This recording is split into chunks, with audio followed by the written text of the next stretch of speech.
Hello दोस्तों, स्वागत है आपका हमारे यूट्यूब चैनल मार्केट किंग पर।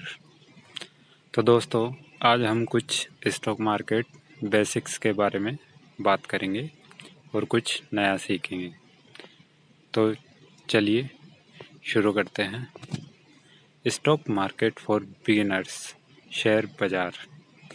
शेयर बाज़ार में नए लोग किस प्रकार इन्वेस्ट करें और ट्रेडिंग करें, उसके बारे में पहले शेयर बाज़ार को जान लेना आवश्यक है और एक समझदारी भी है। शेयर बाज़ार क्या है? पहला टॉपिक आता है हमारा, शेयर बाज़ार क्या है। तो एक बार हम इसे पढ़ लेते हैं, फिर उसके बाद मैं आपको समझाता हूँ।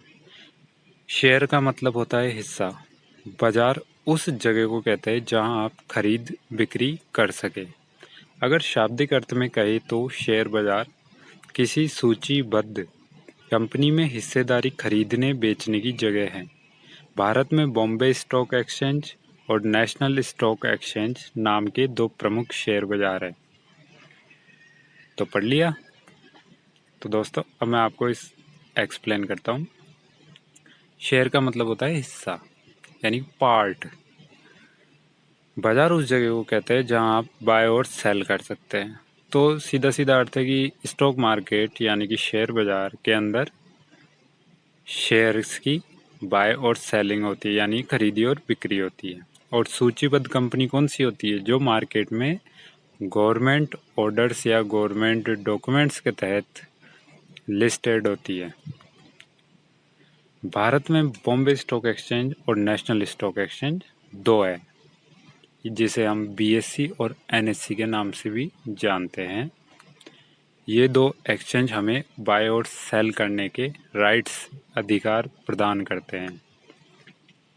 आप बीएससी पर भी शेयर खरीद सकते हैं और एनएससी पर भी शेयर खरीद सकते हैं। तो कुल मिला के बात यही है कि शेयर बाज़ार वो बाज़ार है जिसमें किसी कंपनी का हिस्सा खरीदा जाता है। समझ में आ गया? फॉर एग्ज़ाम्पल रिलायंस है। रिलायंस अपना बिजनेस करती है, लेकिन आप अपना बिजनेस नहीं कर पा रहे, लेकिन आपको बिजनेस करने की इच्छा है। तो आप बिजनेस नहीं कर पा रहे, तो आप क्या कर सकते हैं कि आपको जो बिजनेस करने की इच्छा है, जैसा भी बिजनेस करने की इच्छा है, तो आप उस सेक्टर की कोई भी कंपनी में अपना पैसा लगा के उस बिजनेस के मालिक बन सकते हैं, यानी कि उस बिजनेस में अपनी हिस्सेदारी खरीद सकते हैं। आई होप कि ये टॉपिक समझ में आया होगा। तो चलिए बढ़ते हैं अगले टॉपिक की तरफ। हमारा नेक्स्ट टॉपिक है शेयर क्या है। शेयर का मतलब किसी कंपनी की पूंजी को, यानी कि कैपिटल को छोटे छोटे बराबर हिस्से में बांटने पर जो पूंजी का सबसे छोटा हिस्सा आता है, उस हिस्से को शेयर कहते हैं। जैसे एक एबीसी कंपनी की कुल पूंजी 1 करोड़ है और कंपनी अपनी 1 करोड़ की पूंजी को 1 लाख अलग अलग बराबर मूल्य के हिस्से में बांट देती है। अब बांटा गया हर एक हिस्सा कंपनी की पूंजी का एक सबसे छोटा भाग है, जिसकी कीमत अब 100 रुपये है। पूंजी के इसी छोटे भाग को ही शेयर कहा जाता है। तो आइए इसके बारे में भी पूरा जान लेते हैं।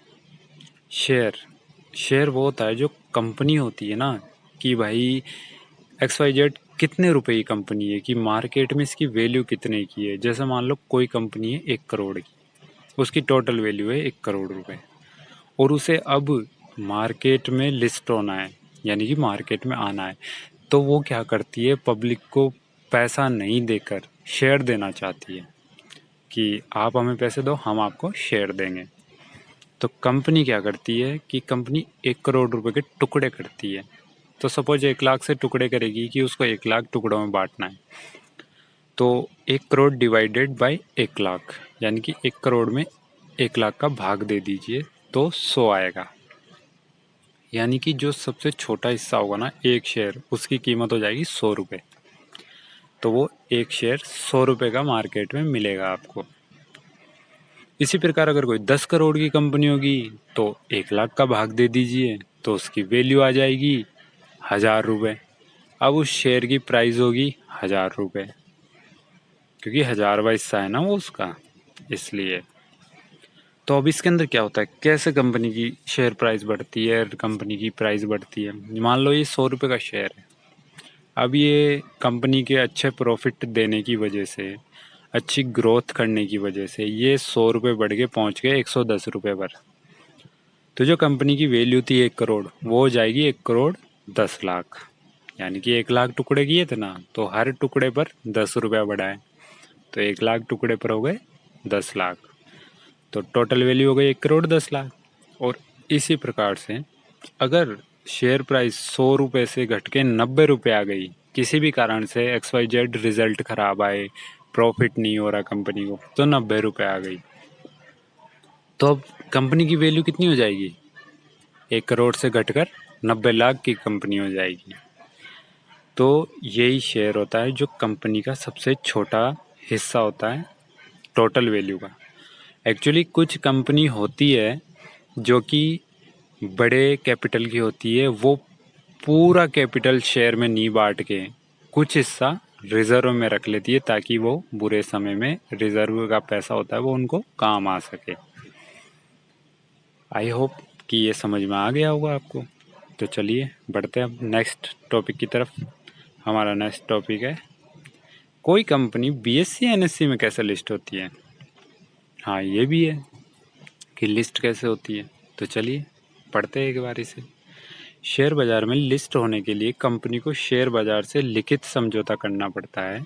इसके बाद कंपनी पूंजी बाजार नियामक सेबी के पास अपने सभी जरूरी दस्तावेज जमा करती है। सेबी की जांच में सूचना सही होने और सभी शर्त के पूरा करते ही कंपनी BSE NSE में लिस्ट हो जाती है। इसके बाद कंपनी अपनी हर गतिविधि की जानकारी शेयर बाजार को समय समय पर देती रहती है। इनमें खास तौर पर ऐसी जानकारियां शामिल होती है जिससे निवेशकों के हित प्रभावित होते हो। तो अब आइए जानते हैं सेबी क्या है। तो सेबी के लिए आपको समझना पड़ेगा, सेबी है गवर्नमेंट अप्रूवल एक संस्था है जो कि निवेशकों के पैसों का ध्यान रखती है, यानी कि किसी भी फ्रॉड कंपनी के ऊपर नज़र रखती है कि जो निवेशकों का पैसा, जो कि आम लोग है जो निवेश करते हैं मार्केट के अंदर, पब्लिक मान लो चाहे कुछ ही मान लो, उनको जो आम लोग हैं वो निवेश करते तो उनके पैसे खराब नहीं हो जाए। लेकिन यहाँ पे ये एक मेरे को कहना पड़ेगा, यहाँ पे एक रॉन्ग डिसीजन है, क्योंकि यहाँ पे बहुत फ्रॉड कंपनी होती है।